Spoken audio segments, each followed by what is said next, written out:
Maybe you're planning a pilgrimage on the Camino Trail and wondering what awaits you at the end of weeks, possibly months, of walking and contemplation. And perhaps you're visiting Galicia, the 7th Celtic nation, hoping to take in the capital with its long and interesting history. Whatever the reason, we have a lesson or 5 for you before you head to this unique and beautiful destination. We'll be giving you 5 must-knows, 6 things to do, talking about the walkability and drivability, plus something to do with kids, 1 mistake to avoid, and 1 takeaway. Let's get started.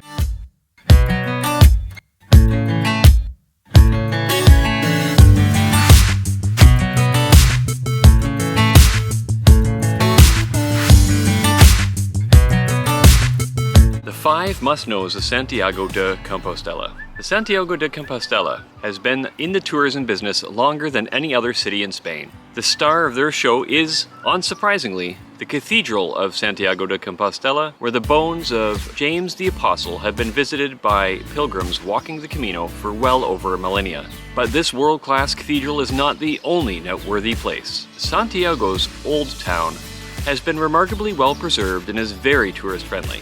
Lastly, the Celtic Spanish culture here is so fascinating. Listening to the bagpipers play in the old town produced the surreal experience of visiting Spain and Scotland at the same time. To see Santiago de Compostela in full, you will need at least 2 to 3 days. Any less than that and some of the attractions will be missed. But if you really only have 1 day, focus on the old city and the cathedral like we did. In late May, we day tripped to Santiago de Compostela to visit the old city and the cathedral. In May, the average temperature sits around 19 degrees Celsius, or 66 degrees for our American friends. This can easily fluctuate 10 degrees in either direction. In the middle of summer, the average temperature is 25 degrees Celsius, or 77 Fahrenheit, again with about 10 degrees of fluctuation. In our experience, visiting Spain in the spring is the most idyllic time to come. Galicia is far more temperate and wet than much of Spain. This means that in the summer you won't have to worry as much about the heat, and in the winter it rarely goes below freezing. The average February temperature is 12 degrees Celsius or 55 degrees Fahrenheit. If you want to know more about visiting Spain in the spring, you can see that in our other video, linked here. 6 things to do. The Cathedral of Santiago de Compostela. The cathedral easily stands up to some of the best in Europe, with its exceedingly ornate stone carvings, astonishingly golden altar, huge angelic carvings, and the enormous swinging incense burner. It definitely stands out. It also marks the final destination for the Camino pilgrims. For the Christian pilgrims, this cathedral hosts the remains of St. James the Apostle. And for all the pilgrims, it is the end of a long and difficult walk that takes them out of the modern pace of this world and into a time of slow personal reflection. It is here at the foot of the cathedral or inside its walls where the pilgrims rest before deciding how to re-enter normal life. Entering the cathedral was surprisingly free, but a donation is certainly appreciated. To see the entire cathedral, including the museums and the roof, you will need to purchase tickets. You can purchase them online or when you arrive. The tickets are much less than you might expect, under 20 euros, with some reduced tickets being half of that. Always book your tickets from the official website. When we visited in May, it wasn't very crowded inside and would have been very easy to purchase a ticket in person. That could be very different in the summer months. It took us approximately 2 hours to wander the cathedral, and probably another hour or 2 if we had to purchase the museum and roof pass.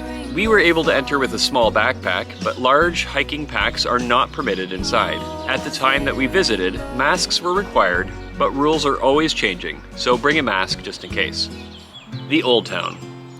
The Old Town is a UNESCO heritage site and is one of the most well looked after old cities we have seen in Europe. It has very little graffiti, and some of the buildings date back as far as the 13th century. Cars are rare in the Old Town, making the narrow streets a delight to walk along and explore the sometimes sordid history of Santiago de Compostela. There are plenty of restaurants and shops to enjoy, but they do fill up quickly around lunch. You will want to reserve a table if you're hoping to eat during the peak times, especially if you have a more limited dietary restriction. Many of the buildings have historical plaques, so be sure to stop and read them, as they have English translations. We took a total of 2 hours to wander the Old Town, but you could get a quick feel for it in half that time, or really take it in if you double that time. Plaza del Abradoero. The plaza's name, which translates to Workshop Square, originates from the time when the cathedral was being built. The first phase of the cathedral alone took 36 years. This large pedestrian square represents the heart of the Old Town. It is boxed in by 4 historic landmarks, including the Cathedral de Compostela to the east, the Hostel de la Reyes Católicos to the north, the Plaza del Abradoero, or the Santiago Town Hall, to the west, and the 17th century Colegio de San Jerónimo, which is now a part of the Santiago University, to the south. The Hostel de la Raya Cathedral was once a pilgrim's hospital and is now a 5-star hotel. It was built in 1499, and this beautiful piece of Gothic architecture has 4 beautiful gardens, an ornate facade, and even a gourmet restaurant. The Plaza del Abradoero is where Santiago de Compostela's city council and regional government operate. This is a neoclassical palace that was completed in 1766. The Colegio de San Jerónimo. This college was a foundation of the Archbishop of Compostela at the end of the 14th century with the intention of dedicating it to a school for poor students and artists. Walkability and drivability. Driving in the Old Town is not recommended or possible in many areas, and parking there is next to impossible. It is far better to find parking just outside the Old Town and walk in. Our parking cost us 13 euros for the day, and it was less than a 5-minute walk to the Old Town. Walking around Santiago de Compostela was both easy and enjoyable for people without mobility issues. The streets are made of very large paving stones, which can be uneven at times. I'm not sure that it would be wheelchair accessible or safe for people who require assisted walking devices. The streets are a little windy, and it would be very easy to get lost, which could actually be half the fun. With Google Maps loaded on your phone, you're guaranteed an easy stroll through a beautiful old city. Food. For us as vegetarians, we found food was a little more tricky than it first appeared. There are certainly a very large number of restaurants around, but for seafood lovers, you'll have no trouble at all finding all sorts of options around Old Town. For us though, our only viable option near the cathedral was an Italian restaurant that wound up being fully reserved by lunch. We did manage to find a delicious vegan restaurant north of the cathedral that more than delivered on quality and taste. What do they have for kids? Old Town really doesn't have much entertainment geared towards kids. So if wandering into amazing old buildings isn't your kid's cup of tea, then try our next tip. There are a lot of shops in Santiago de Compostela, so be prepared for your kids to come down with a case of the gimme gimmes. If that is a thing for your kids, or if you need help getting them through a historic city, then you may want to use a toy or souvenir purchase as a carrot that you can dangle in front of them to help them make it to the end of the trip. There are plenty of dark and sordid tales in the Santiago de Compostela's past, which could help some kids stay motivated through your visit. The cathedral is an active cathedral with services and confessions occurring regularly.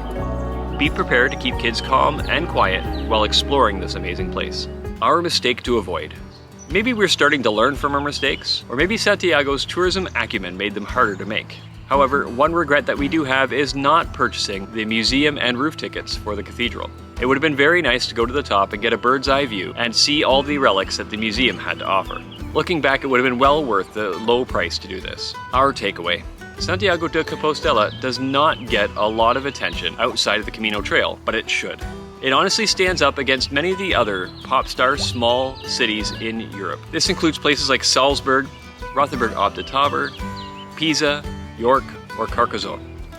As the capital of Galicia, the 7th Celtic Nation, is definitely worth taking 2 to 3 days of your Spanish trip to see this remarkably well-preserved city, take part in its amazing culture, and experience something truly spiritual. We loved Santiago de Compostela, and we think you would too. We've been exploring the Iberian Peninsula for over 2 months now, and we love helping others explore this part of the world. We have learned tons along the way, just like when we visited the Alhambra that you can see in this video here. Remember to like this video and subscribe so that you can see where we'll take you next. As always, if you have any questions at all about Santiago, Spain, or anywhere else in the world for that matter, let us know in the comment section below. We're always happy to help. And until next time, keep joining us every further mile.